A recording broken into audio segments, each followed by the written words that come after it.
Hi everyone, welcome back to my kitchen. Today I am going to make my muesli slice. I've had a lot of requests for this one, so I thought I would make a video of it just so I can show you what I do and the bits and pieces I add to my slice. Before I start adding all my dry ingredients, on the stove I've got 250 grams of butter which is melting.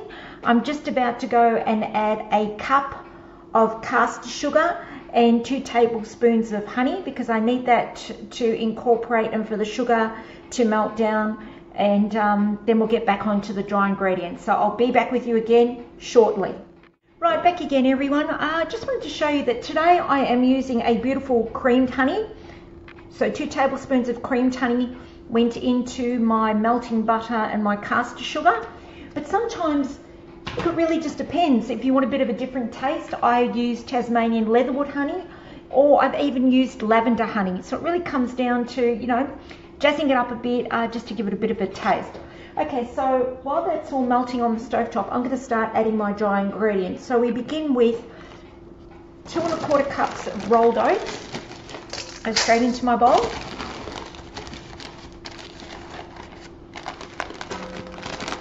Now, I'm not really fussy with this. If there's a little bit more, so be it. There's more than enough butter. As long as there's enough butter to incorporate all the dry ingredients, you're fine. So there's just around 2 1/4 cups of rolled oats, 3/4 of a cup of coconut, desiccated coconut. So we'll just whack that in. 3/4 of a cup. I've got about a cup of cornflakes. So what I do is I just measure out my cornflakes, and they should be lightly crushed. So all I do is throw them in my hand, give them a squeeze to crush, and that's good enough.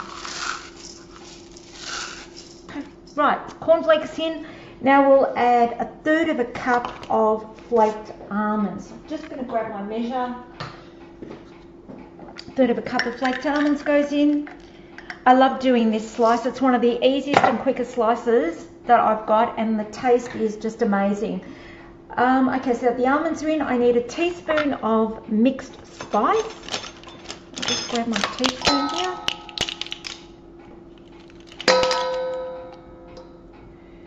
Again, like I said, I'm not too careful with my ingredients on this one. I just kind of eyeball a lot too, because it's something that I make frequently. Just do a little bit more there. About a teaspoon. Right. Now, I need to do about 1/2 cup of chopped apricots. Now, I want to show you what I do when it comes to chopping things like apricots or dates or any type of dried fruit. Chopping can be a real pain in the proverbial. So what I do is just throw a couple of these in here. I need roughly 1/2 cup. And I've actually got some beautiful dried pineapple. Some pineapples, so I'm going to throw those in as well. So what I do is I do not chop. Anything like apricots, dried fruit, dates, I have my kitchen scissors and I chop with those. 10 times easier than trying to chop up fruit. So I'm going to chop these up and add them to the bowl. Right, now to this mix, I now need to add about a cup of mixed dry fruit. So, I love cranberries, so cranberries are definitely going in there. And again, eyeball a bit. And then I had some of this absolutely beautiful brandy flavoured mixed dried fruit, which I bought to use in my Christmas cakes this year. And I've got leftover, so you know what? That's going to work perfectly. So, a cupful. I'm just working out what's left in here, not very much. So I'm just going to add it all in. Okay, so now you want to give that a bit of a stir.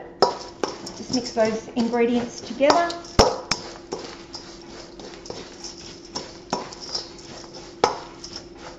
Just break up any lumps that you might see in there. Okay, that's good. And I will just go and check on that butter and see if it's all melted. Be back shortly. Okay, so my butter has melted and the sugar has dissolved in it, and I'm just about to add it to the dry ingredients, pouring it in. And then what you want to do is make sure you give those dry ingredients really good mix. So we're just working that butter through all the dry ingredients. I'm not sure if you can see next to me, I've got my tray, my baking tray prepared. Basically, I just give it a light spray with a cooking spray and then baking paper in the bottom. I bring the baking paper up over the sides so that it's easier to lift out once the slice is done. Okay, so you want to give this a quick mix, but a thorough mix, because what's going to happen is that butter's going to start cooling down. You just want to make sure you've got everything incorporated properly. Now, I didn't have any today, but if I have pumpkin seeds, I'll throw pumpkin seeds in this, walnuts, you know, pistachios, whatever I've got. So today I'm using the combination I have, but like I said, whatever you've got around, just substitute. The idea is that you have the same quantity, but what you use really doesn't matter in terms of, you know, you might want to put dates in this or figs. So yeah, as long as the quantity adds up to, say, a cup of dried fruit and a half a cup of, say, the equivalent of the apricots, the combination doesn't matter. Okay, this is mixed through. So what we're going to do now is carefully put it in the tray.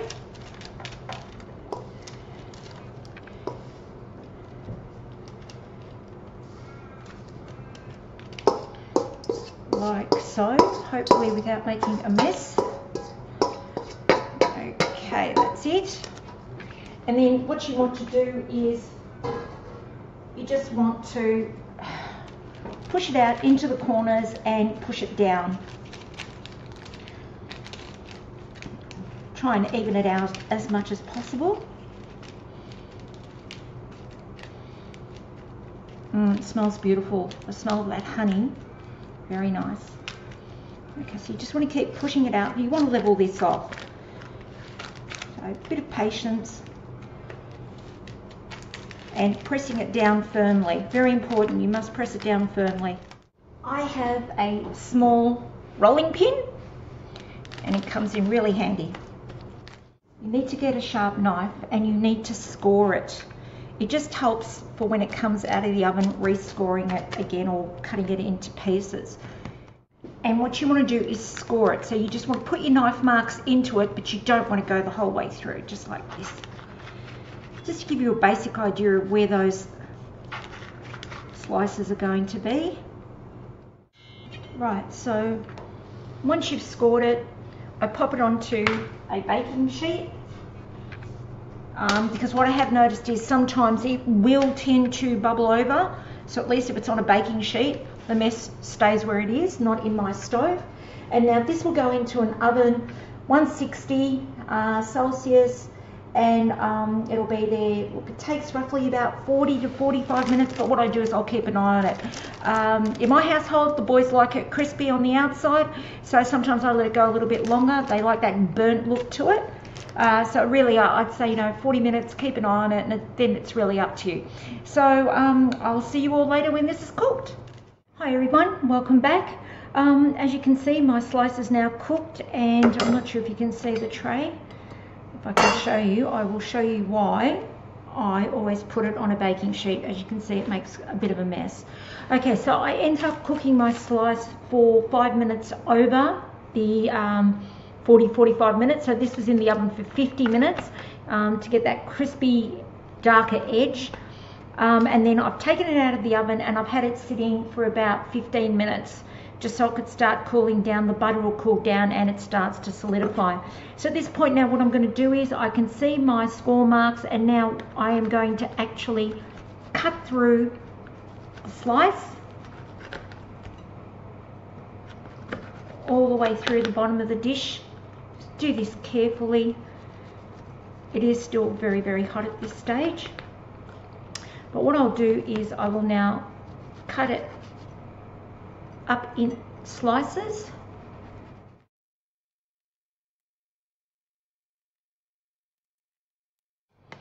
What I should have mentioned is when I cut it at this point, I always use a serrated knife. It's just a lot easier to work with. Just loosened up the sides a bit too. Right. And now I'll just leave it in this tray until it's completely cold. I lift the slices out and I actually put it in a container and keep it in the fridge. And this will keep for a week in the fridge without a problem. So there you have it. My muesli slice, everybody. I hope you enjoy making this and I look forward to seeing you again another time. Bye.